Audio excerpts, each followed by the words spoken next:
Good morning. Let us continue और important topic thermodynamics. Last lecture में हमने क्या किया था?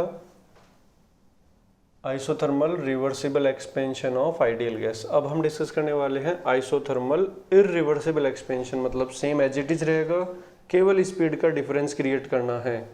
तो स्पीड के डिफरेंस के लिए यहाँ हम क्या कर रहे थे, पाइल ऑफ सैंड लिया था और एक एक पार्टिकल रिमूव कर रहे थे और पार्टिकल का मास क्या था, टेंड्स टू 0। यहाँ हमने पाइल ऑफ सैंड की जगह सेम वेट ले लिया है और इस कंप्लीट वेट को रिमूव करेंगे तो ये प्रोसेस स्टार्ट हो जाएगा। यहाँ सोचने वाली ये बात होती है कि वेट को हटाने के बाद प्रोसेस होगा या वेट रखा हुआ तब प्रोसेस होगा। नहीं, जब वेट रखा हुआ है तो वो इनिशियल स्टेट है। जैसे ही वेट को हटाएंगे प्रोसेस स्टार्ट हो जाएगा, एक्सपेंशन स्टार्ट हो जाएगा। तो यहाँ गैस किसको लिफ्ट कर रही है, ओनली एटमॉस्फेयर को या वेट को, या वेट प्लस एटमॉस्फेयर दोनों को? तो वेट हटाने के बाद एक्सपेंशन हो रहा है, it means gas lift only atmosphere. जबकि पिछले वाले केस में क्या हो रहा था, atmosphere as well as remaining particles दोनों को लिफ्ट कर रही थी। तो ये तो मैथमेटिक्स लगाने की ज़रूरत ही नहीं है, क्लियर दिख रहा है कि यहाँ ओनली एटमॉस्फेयर लिफ्ट कर रहा है, जबकि रिवर्सिबल में रिमेनिंग पार्टिकल्स को भी लिफ्ट कर रही थी गैस। तो in which case more work done by the gas, reversible. Why? because more weight is lifted by the gas in case of reversible expansion। ठीक है, तो अब इसके लिए यही सेटअप रहेगा। तो वर्क जो है वो सराउंडिंग में जा रहा है, इट मीन सिस्टम की एनर्जी कम हो रही है और उतनी ही एनर्जी हीट की फॉर्म में एंटर करेगी। तो ये जो एज इट इज रहने वाला है। अगर इस वेट के दो टुकड़े कर दें तो एक बार में एक टुकड़ा हटेगा तो ये कहीं बीच में जाके रुकेगा पिस्टन, फिर दूसरा हटेगा तो फाइनल स्टेट पे जाएगा। तो उसको बोलेंगे अपन टू स्टेप एक्सपेंशन। अभी कितने स्टेप में हो रहा है, सिंगल स्टेप में। तो expansion in single step, one step. Work की कैलकुलेशन वही फॉर्मूला रहने वाला है, लेकिन यहाँ जो पी एक्सटर्नल है वो पी एटीएम रहेगा, इट मीन्स कांस्टेंट रहेगा ड्यूरिंग द एक्सपेंशन। जैसे आप इसको हटाओगे यहाँ से लेकर यहाँ तक जो प्रेशर है वो क्या रहता है, सेम। तो यहाँ पी एक्सटर्नल कांस्टेंट है और कांस्टेंट है तो इंटीग्रेशन साइन से बाहर आ जाएगा। तो W irreversible is equal to क्या हो जाएगा, माइनस पी एक्सटर्नल और dV का इंटीग्रेशन क्या हो जाएगा, delta V final minus V initial.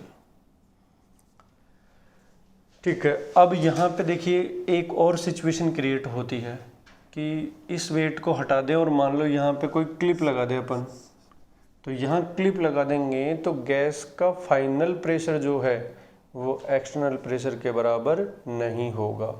और अगर ये क्लिप नहीं है, नॉर्मल एक्सपेंशन हो रहा है, तो गैस का जो पिस्टन है वो कब तक ऊपर जाएगा, जब तक बाहर और अंदर प्रेशर क्या नहीं हो जाते, सेम नहीं हो जाते। लेकिन अगर हम यहाँ बीच में क्लिप लगा देंगे तो गैस का प्रेशर अभी भी क्या रहेगा, ज़्यादा रहेगा, अभी भी उसमें एक्सपेंशन की ताकत रहेगी।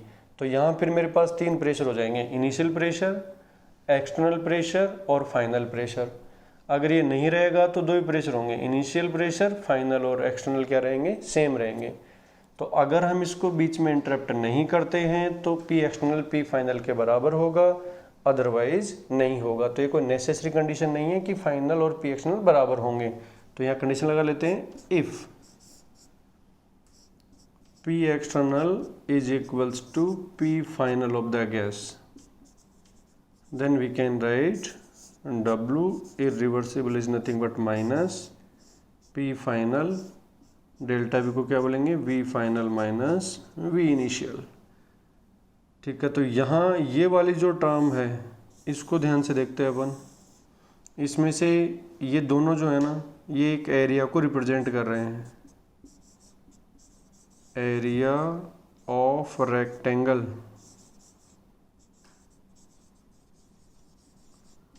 इन पीवी डायग्राम। ये हम अच्छी तरह से जानते हैं कि पीवी ग्राफ में अगर कोई रेक्टेंगल बनाएंगे तो उस रेक्टेंगल की हाइट क्या हो जाएगी, वह delta y into delta x. तो simply delta p into delta v. तो पी इंटू वी जो है वो एरिया बनेगा एक रेक्टेंगल का। तो हमें मतलब लोग क्या करते हैं, रेक्टेंगल से एरिया फाइंड करते हैं, हम क्या कर रहे हैं, एरिया से रेक्टेंगल बनाएंगे। तो नेक्स्ट ले लेते हैं पीवी डायग्राम। यहाँ इनिशियल प्रेशर क्या था, ज़्यादा, तो ये इनिशियल पॉइंट हो गया और ये फाइनल हो गया। इसके बीच के प्रेशर हमें पता ही नहीं होते हैं, तो फिर हम क्या बोलेंगे, ओनली पॉइंट्स हमें देखने को मिलेंगे। तो this will be the PV diagram for this process, finish.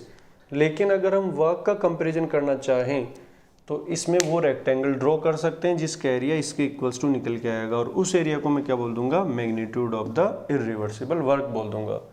तो रेक्टेंगल का डायमेंशन पता है अपने को, पी फाइनल। तो एक बार पी फाइनल को सिलेक्ट कर लेते हैं, ये हो जाएगा पी इनिशियल, ये हो जाएगा पी फाइनल। तो ये जो पी फाइनल वाली ये पूरी स्ट्रिप हमें दिख रही है, इसी में कहीं ना कहीं हमारा ये रेक्टेंगल रहेगा। क्यों, हाइट इनटू विड्थ। तो ये हाइट हमें मिल गई उस रेक्टेंगल की, और विड्थ में क्या आएगा, डेल्टा वी। तो देखिए ये